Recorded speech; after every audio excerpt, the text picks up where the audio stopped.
From across Maryland, Virginia, and the District, this is Washington's 24-hour local news leader. News Channel 8's Live This Morning starts right now. 60 minutes after the 10 o'clock hour now. Yesterday marked the end of the 2008-2009 fiscal year for the federal government, but Congress and the President narrowly avoided having to shut down the U.S. government by passing what is known as a continuing resolution. It keeps the government running at current funding levels at least through the end of the month. Advocacy guru Stephanie Vance joins us this morning with how what has come to be called the CR in this city affects government and what it really means for we the people. It's always a pleasure. Stephanie, thanks for joining us. Oh, thanks for having me. This is something that if you don't do, the government runs out of money technically, and in theory things shut down completely. This happened once, in the late 90s I think it was, for a couple of 5 days I think it was. But since then everyone decided that that was a pretty bad idea. Maybe the people knocking on the doors of the national parks let us in.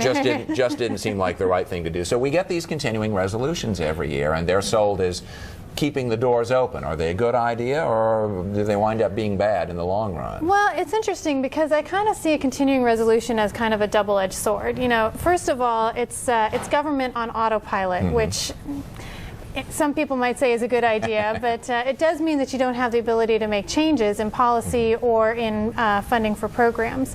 But on the other side, a continuing resolution is a must-pass bill.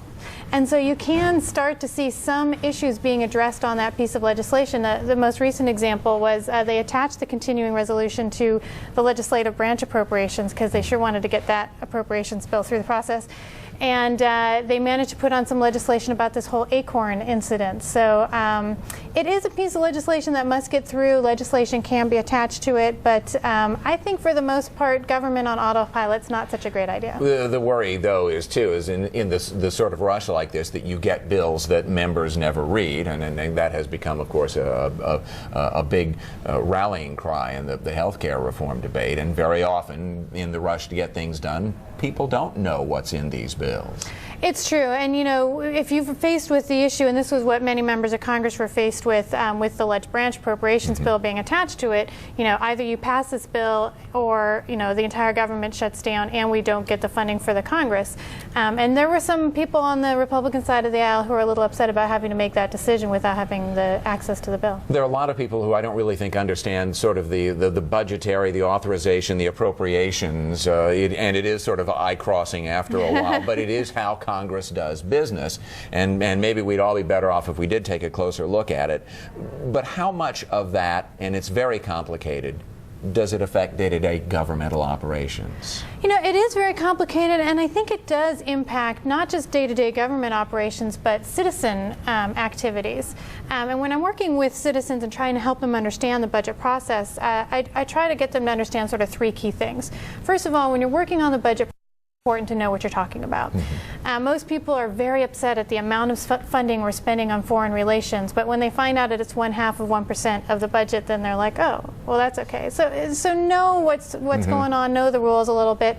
I also say start early. If you want to influence the budget or the appropriations process, now is not too early to start talking to your members of Congress. And finally, I think it's really important to be strategic. You know, some of these bills, the appropriations bills, the budget bills, all of these are must-pass pieces of legislation, and it's a good place to get some of your policy initiatives on. Stephanie Vance, our advocacy guru and frequent contributor here, and we always look forward to her visits because it's important to understand the process, not just the product. And I think all too often, as you point out, you have to get involved early on. Advocacyguru.com is her website. Check it out. Lots of really useful information there. Good to see you again, Great. Stephanie. Thanks for having me.